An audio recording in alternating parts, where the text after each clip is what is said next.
Hey guys, here we are today. I'm with Jeremy B. Heyo.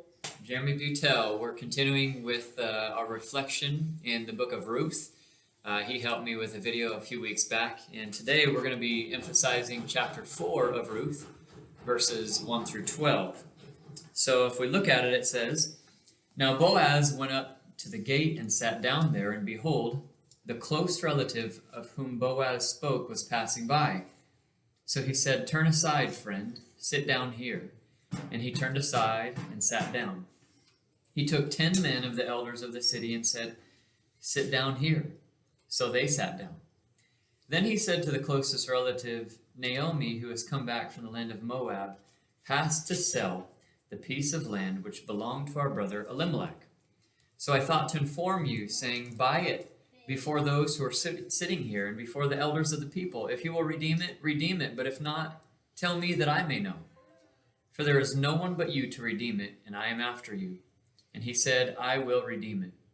Then Boaz said, 'On the day you buy the field from the hand of Naomi, you must also acquire Ruth the Moabitess, the widow of the deceased, in order to raise up the name of the deceased on his inheritance.' Verse 6, the closest relative said, 'I cannot redeem it for myself, because I would jeopardize my own inheritance. Redeem it for yourself. You may have my right of redemption, for I cannot redeem it.'" If we pause right there halfway through the passage, Jeremy, what would you say are some things that are coming to your mind just as we read the first 6 verses? Boaz thought this through for a while. Yeah. I mean, What do you mean? he obviously likes Ruth.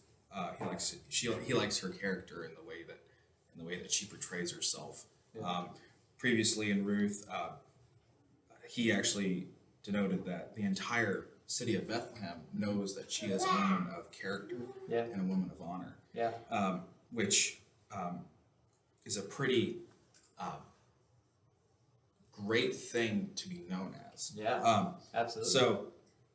So Boaz obviously likes this girl, and I mean he's looking for something a little bit deeper. Yeah. So he shows up at the gate and just sits down there, and he calls out, or he sees the first redeemer, calls him down, tells him to sit down, Yeah. and then he calls the 10 elders.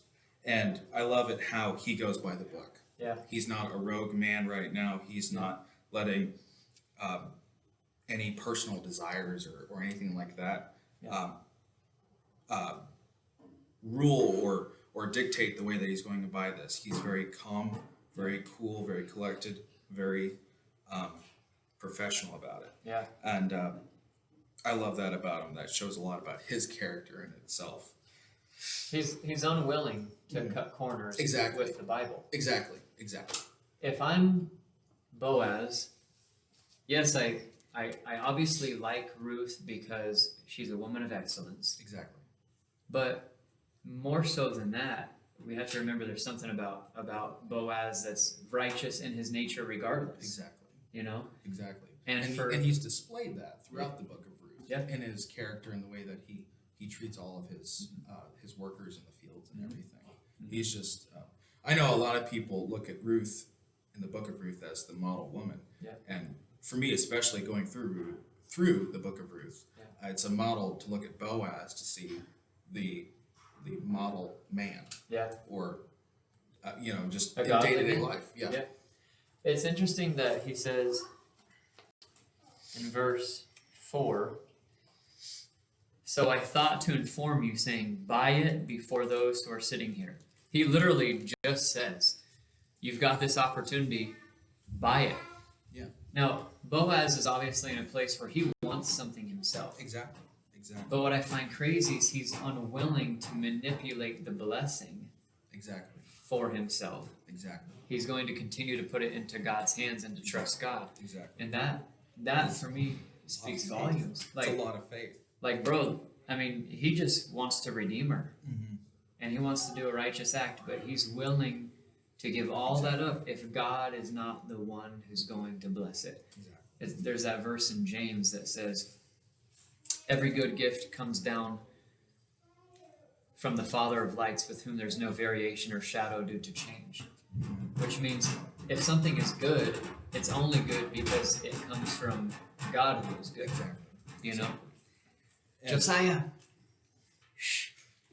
it's always comforting, even in like today's day, we don't have God on a mountaintop swirling around and just this holy example of his power and his might. Yeah. I love another story back in, I believe it was Elijah was the prophet at the time. Yeah. And he went to a mountaintop and God showed his power through a lightning and then fire and then just this torrent of wind. Yeah.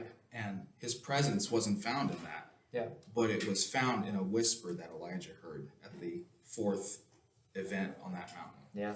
And that forever in my mind and my heart has stuck with me because God doesn't have to show up with 10,000 angels. He just needs to show up in the smallest and the most intimate way possible, like a whisper, a voice. Yeah.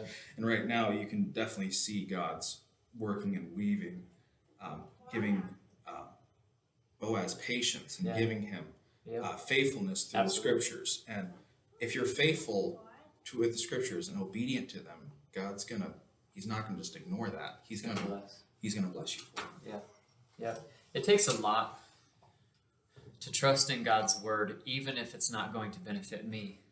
Exactly. Think about that. Yeah. God's word, according to the law, required Boaz to let the first closest relative, to let him know what his rights were. Mm-hmm. That didn't benefit Boaz immediately, but he trusted in God's word, and by trusting in God's word, it eventually benefits Boaz. Let's finish up with verses 7 through 12.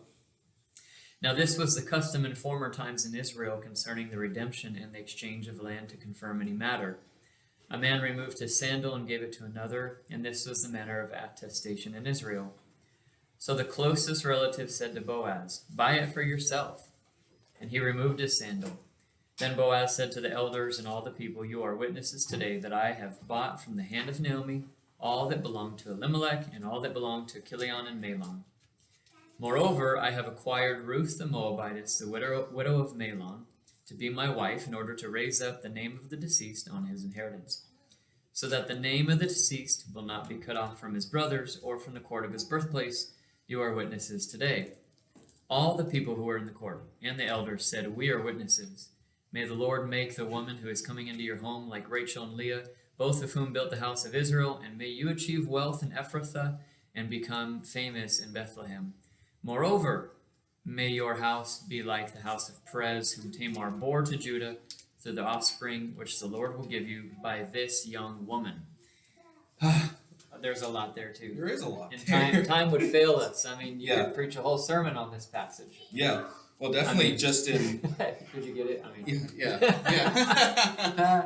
All right. He's a comedian. I like 7, where it talks about the custom of exchanging, concerning redemption and exchanging to confirm a transaction. One drew off his sandal and gave it to the other.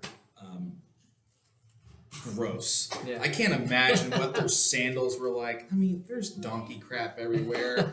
It's just... Well, that's entirely practical. Yeah, I'm just saying. So, I mean, that takes a very willing person to say, take my disgusting poop-covered sandal as confirmation of this transaction. Yeah. So, but yeah, I always just find that pretty funny. Yeah. And when the Redeemer Boaz, said to Boaz, "Buy it for yourself," he drew off his sandal. Yeah. And Boaz said to the elders and all the people, "You are witnesses this day that I have bought from the hand of Naomi all that belonged to Elimelech and all that belonged to Chilion and Mahlon, and also Ruth the Moabite." And notice that Boaz didn't he didn't like divert from the topic a split second. He immediately just says, "Okay, I'm marrying her. I'm buying all her Ruth's land." Like he jumped on it like a frog in a really, really, really mossy pond. Yeah, that's good. Yeah, I can see that. No, that doesn't make any sense. He is bought to be also Ruth the Moabite, the widow of Mahlon. I bought to be my wife, to perpetuate the name of the dead and his inheritance, Yeah. that the name of the dead may not be cut off from among his brothers and Yeah. from the gate of his native place. So how cool is it that Boaz is actually fulfilling scripture with Ruth in the prospect of carrying on the family name, which ends up to be the family name of Christ. Yeah. But also he finds someone that he truly loves and truly cares about. Yeah. That's just kind of gives you a nice little warm, Yeah. feeling towards it. Because I mean, it's the Bible isn't all rainbows, unicorns, and angels flying everywhere. There's some really dark, depressing stuff, and there's some very Real life. real life stuff. Yeah. And it's nice of God to just put a little love story in here. I kind of call this the hallmark of the Bible, the Book of Ruth. Your witnesses this day. I love that. He's making a declaration. He's saying they're not going to be, Naomi and Ruth aren't going to be alone anymore. They've been alone this entire chapter. From their trip, they've gone through depression, discouragement. Naomi said that she went away full when she left Bethlehem and came back empty. She went to be called Mara. Bitter. Yeah. Like the entire setup of the book of Ruth has been, oh no, my life is destroyed. What's going to happen to me now? And God just says, wait, I'll show you. I'm still doing something. He's still doing something. God's always working. I think that gives us hope that God is working in the midst of my tragedy. Exactly. And my tragedy, although in the moment of crisis, I don't see what the point or the purpose could be. When I stand at the end of the road, I'm going to say, wow, God was doing something the whole time. And it was for his glory, for his kingdom, for the betterment of his name. I find it interesting here that Boaz also wants to raise up the name of the deceased, raise up the name of the dead. In other words, there is a foreshadowing of a resurrection there. Exactly. Not literally, but a glimpse of it. And because he redeems Ruth, because he redeems the bride, something's coming back to life. Exactly. There's a little picture there. Little Jesus plug. Woo! Hashtag Jesus plug. tomb's empty. Want to finish out verses 11 to 12? Yeah, sure. Okay. Then all the people who were at the gate and the elders said, we are witnesses. May the Lord make the woman who is coming into your house like Rachel and Leah, who together built up the house of Israel. May you act worthily in Ephratah and be renowned in Bethlehem. And may your house be like the house of Perez, whom Tamar bore to Judah, because of the offspring that the Lord will give you by this young woman. So by this, they're saying this isn't just any ordinary marriage. There's going to be something truly special. When they're comparing them to Rachel and Leah, like in the small group that I was in with Dakota last night, there was a lot of discussion about that and how Rachel and Leah, like they were still foreigners. They were relatives, but they lived in an entirely different place from where Abraham and Isaac lived. And they came into the family. And with a lot of work and patience and faithfulness with Isaac's part. And so did Tamar. And Tamar. Tamar came into the family as well. And Ruth comes into the family of Israel. So they're being included. Absolutely. And it's a very good point to remember that it doesn't matter where you're at. Jew or Gentile. Jew or Gentile. I'm probably the most Gentile you'll ever see in the Gentile. And Christ still accepted me. Amen. He didn't just accept me, he welcomed me. He came looking for me. He didn't, just like Isaac did and just like Boaz did. He was active in this relationship. And you mean despite your past, despite where you came from, despite what you've done, despite your family genealogy, however far that traces back, regardless of what you've gone through, Jesus is willing to include you into the family of God. Exactly. That's the mic drop of Ruth. You can be the lowest of the low in your life. You could have everything stripped and taken away from you. Your loved ones could be dead. You could have no financial backing. You could be homeless. But there's always someone there whom God has put in your life, or God himself is actively working through you or working through someone else for the good.